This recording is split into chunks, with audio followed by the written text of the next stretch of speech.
राजनीति में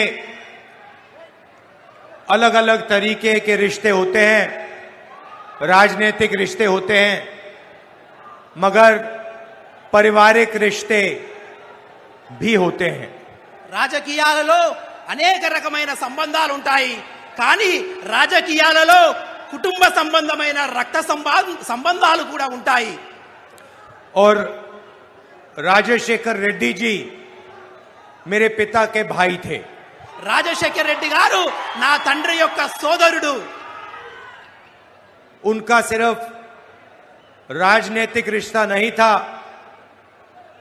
वो एक दूसरे को भाई मानते थे।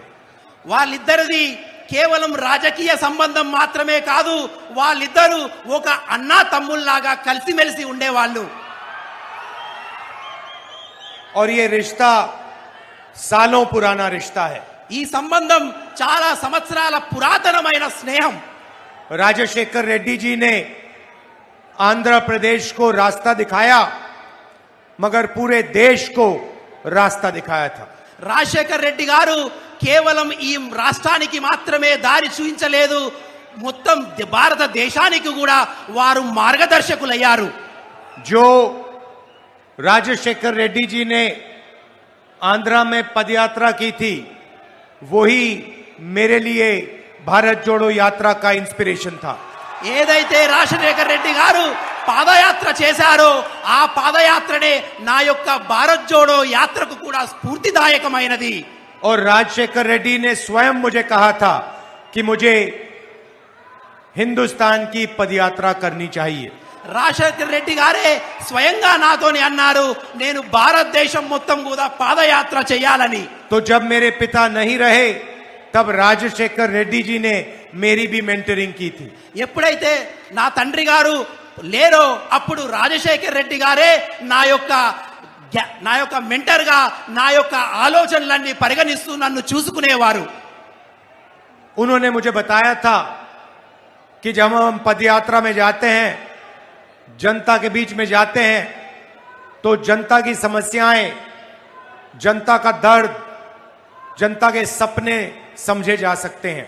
రాజశేఖర్ రెడ్డి గారు చెప్పారు నాకు, ఎప్పుడైతే మన పాదయాత్ర చేస్తామో, ప్రజల్లోకి వెళ్తామో, వాళ్ళ సమస్యలు, వాళ్ళ ఆలోచనలు మనం వినే అవకాశం ఉంటుందని నాకు చెప్పారు। पदयात्रा में दूसरों का दर्द अपने दर्द को मिटा देता है। పాదయాత్రలో మన యొక్క బాధ, మన యొక్క ఆవేదన, ప్రజలు పడే ఆవేదన చూసినప్పుడు అవన్నీ చెరిగిపోతాయి, మాసిపోతాయి। तो अगर मैंने हिंदुस्तान में भारत जोड़ो यात्रा की, नफरत के बाजार में मोहब्बत की दुकान खोली, तो ये इसमें राजशेखर रेड्डी जी की सोच थी। నేను భారతదేశంలో భారత్ జోడో యాత్ర ద్వారా విద్వేషపు వీధుల్లో ప్రేమ దుకాణాలు తెరిచానంటే అది రాజశేఖర్ రెడ్డి గారు కల్పించిన ఉత్సాహం, ఆయన ఆలోచన, ఆయన ప్రోద్బలం, ఆయన ప్రోత్సాహం। राजशेखर रेड्डी की जो पॉलिटिक्स थी, सोशल जस्टिस की पॉलिटिक्स, वेलफेयर की पॉलिटिक्स, जनता की पॉलिटिक्स आज आंध्र प्रदेश में नहीं रही। రాజశేఖర్ రెడ్డి గారి రాజకీయం ఎప్పుడు పేదల కోసం రాజకీయం, సామాజిక న్యాయం కోసం రాజకీయం, ఏమీ లేని వారి కోసం రాజకీయం, కానీ వారు ఆలోచించిన రాజకీయం ఈ రోజు ఈ రాష్ట్రంలో లేదు। आज आंध्र प्रदेश में बदले की राजनीति चल रही है। కానీ ఇప్పుడు మార్పులతో కూడినటువంటి రాజకీయం మాత్రమే నడుస్తుంది। राजशेखर रेड्डी दिल्ली में आंध्र की आवाज को रिप्रेजेंट करते थे। రాజశేఖర్ రెడ్డి గారు ఢిల్లీలో ఆంధ్రప్రదేశ్ యొక్క ఆలోచనలు అక్కడ ప్రతిధ్వనించేవారు। आज आंध्र प्रदेश को बीजेपी की बी टीम चलाती है। ఈ రోజు ఈ రాష్ట్రాన్ని బీజేపీ యొక్క బి టీం నడిపిస్తుంది। बीजेपी की बी टीम का मतलब B for Babu, J for Jagan, P for Pavan. BJP యొక్క బి టీం అంటే బాబు, జగన్, పవన్ అని అర్థం। बाबू, जगन, पवन, बीजेपी। బాబు, జగన్, పవన్, బీజేపీ। और इन तीनों का रिमोट कंट्रोल नरेंद्र मोदी के हाथ में है। వీళ్ళందరి యొక్క ఆలోచనల రిమోట్ కంట్రోల్ నరేంద్ర మోడీ గారి చేతిలో ఉంది. क्यों उनके हाथ में है वो आप जानते हो, ఎందుకు వారి చేతిలో ఉన్నదనే విషయం మీ అందరికీ బాగా తెలుసు. क्योंकि नरेंद्र मोदी जी के हाथ में सीबीआई, ईडी है, एजेंसियां हैं। ఎందుకంటే నరేంద్ర మోదీ గారి చేతిలో సిబిఐ ఉంది, ఈడీ ఉంది. కాబట్టి వీళ్ళందరూ నరేంద్ర మోడీ గారి చెక్కు చేతల్లో ఉన్నారు. दुख की बात यह है कि जो आंध्र प्रदेश की आवाज दिल्ली में मिलनी चाहिए थी वो दब गई है। దుఃఖించవలసిన విషయం ఏంటంటే ఏదైతే ఆంధ్ర ప్రజల యొక్క ఆలోచనలు ఢిల్లీలో వినపడాలో అవి తొక్కబడ్డాయి, అవి మర్చిపోయబడ్డాయి. आप सोचिए, राजशेखर रेड्डी जी की आइडियोलॉजी, कांग्रेस की आइडियोलॉजी कभी भी बीजेपी के साथ नहीं खड़ी हो सकती थी। మీ అందరికీ తెలుసు రాజశేఖర్ రెడ్డి గారి సిద్ధాంతం, కాంగ్రెస్ పార్టీ సిద్ధాంతం ఎప్పుడు బీజేపీకి వ్యతిరేకంగా పోరాడుతూనే ఉంటుంది.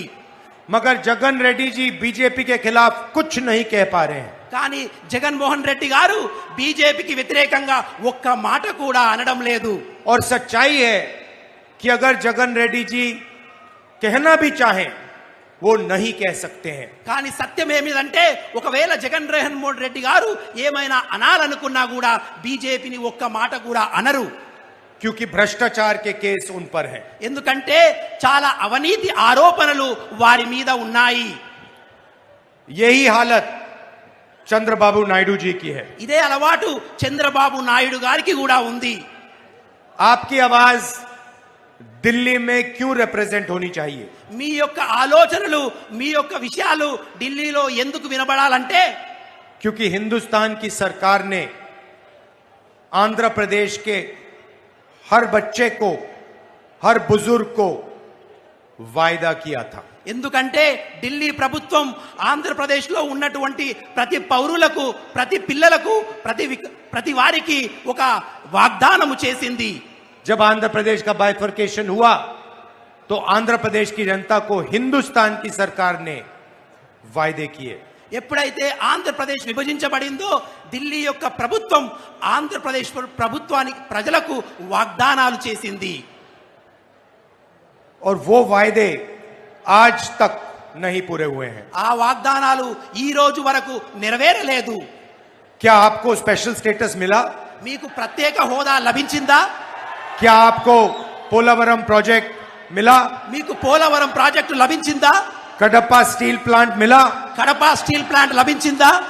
इसका कारण है कि आपकी जो सरकार है वो बीजेपी के सामने सिर झुका देती है।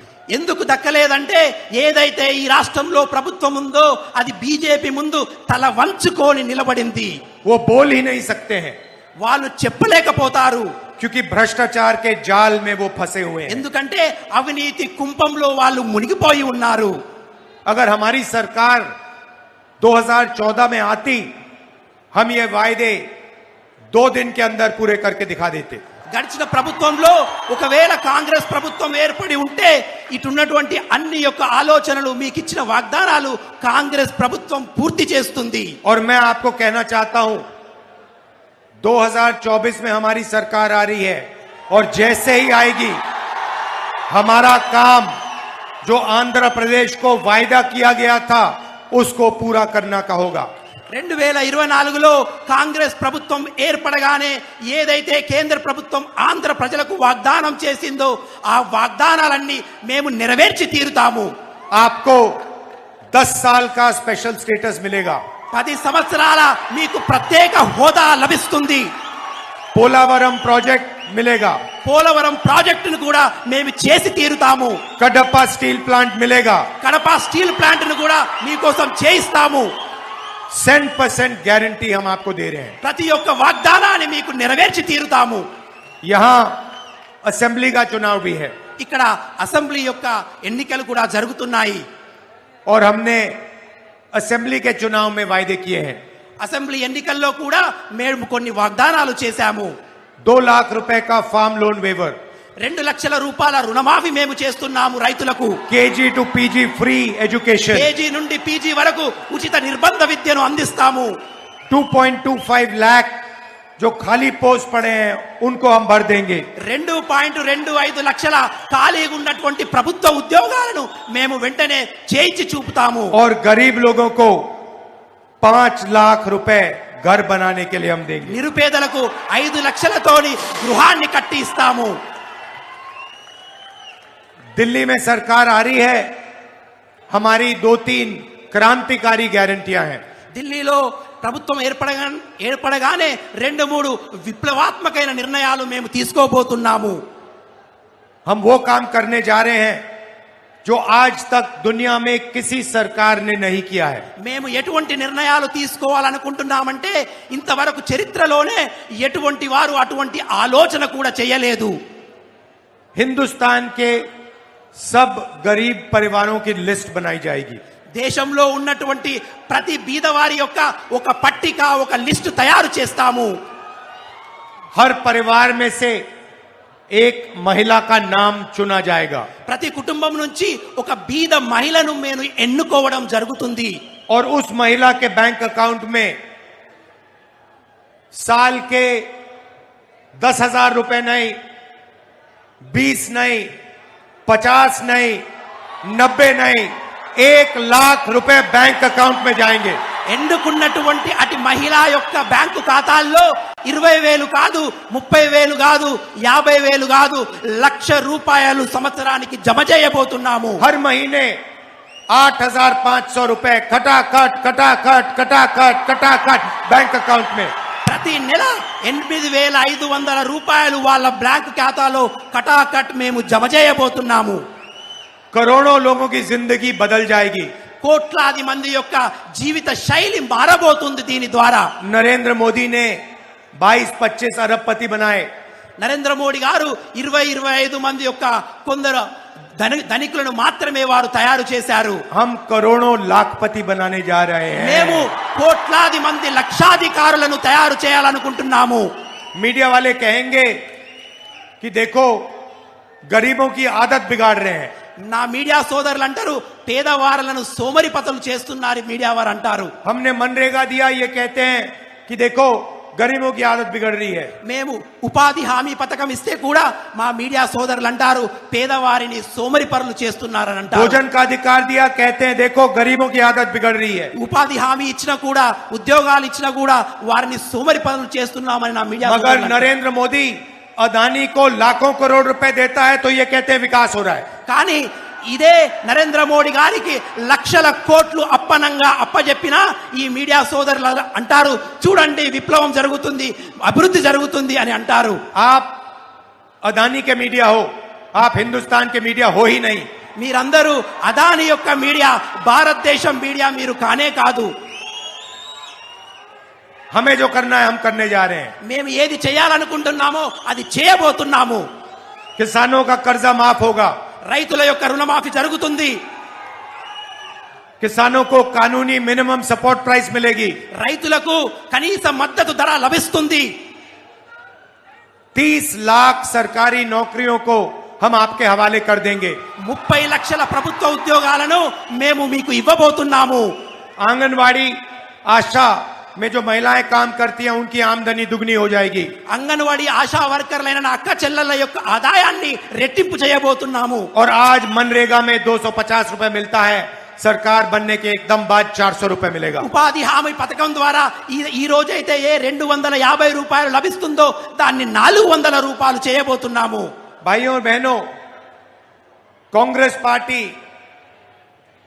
बहन शर्मिला, मैं, खारगे जी, इंडिया गठबंधन, राजशेखर रेड्डी इस किताब की रक्षा करते हैं। మేమందరము ఖార్గే గారు, కాంగ్రెస్ పార్టీ, రాజశేఖర్ రెడ్డి గారు ఈ పుస్తకాన్ని మేము రక్షించే ప్రయత్నంలో ఉన్నాము।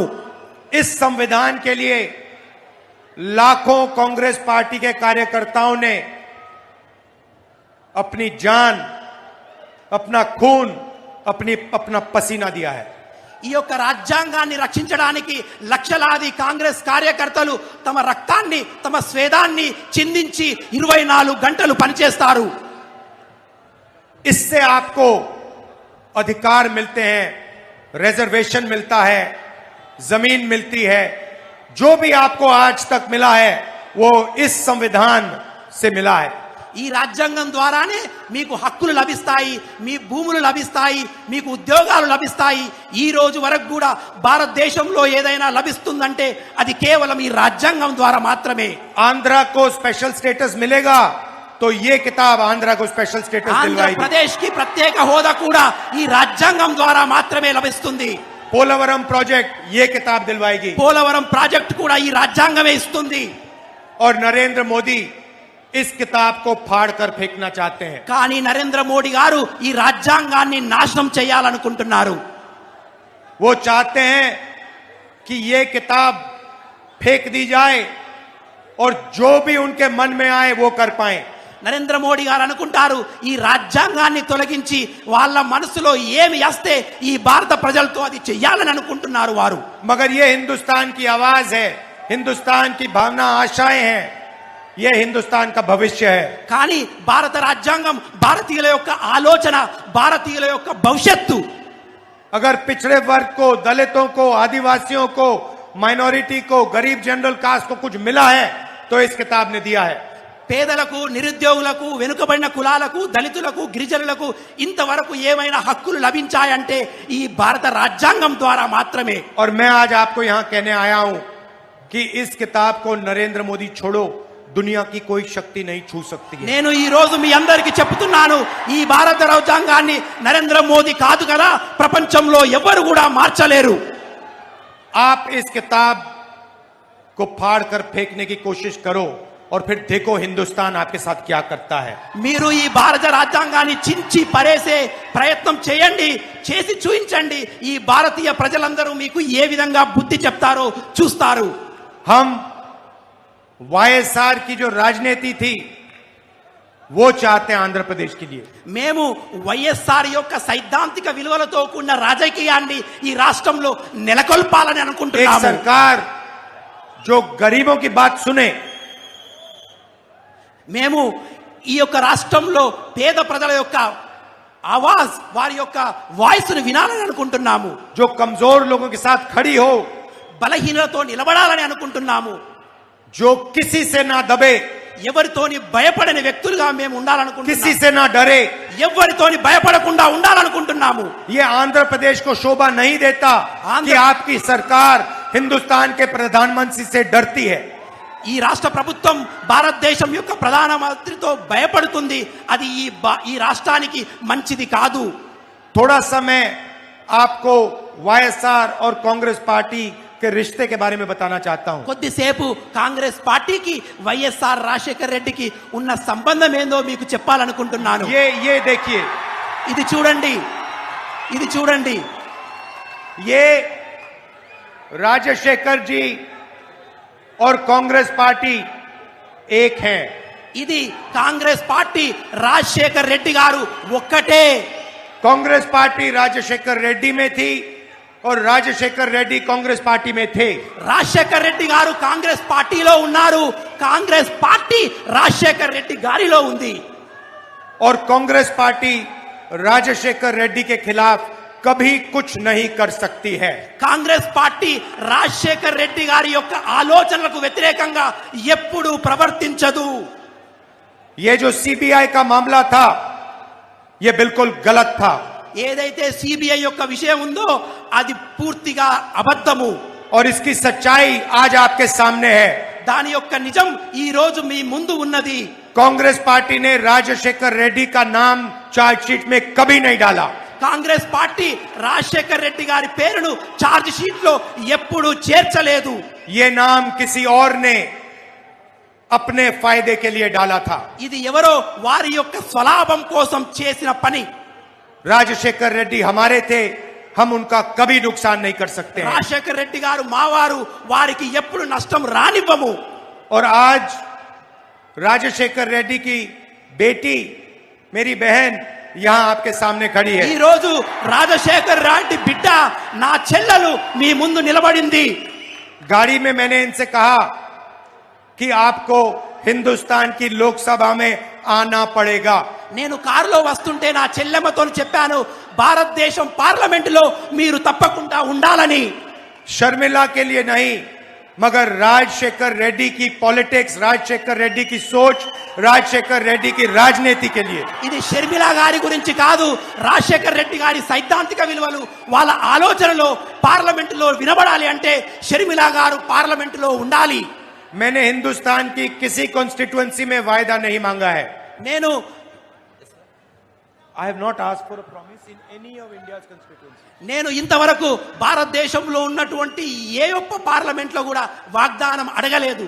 बट ये शर्मिला मेरी बहन है और मैं आपसे वायदा मांग रहा हूं. కానీ షర్మిల నా చెల్లెలు, మీ అందరితోని వాగ్దానం అడుగుతున్నాను.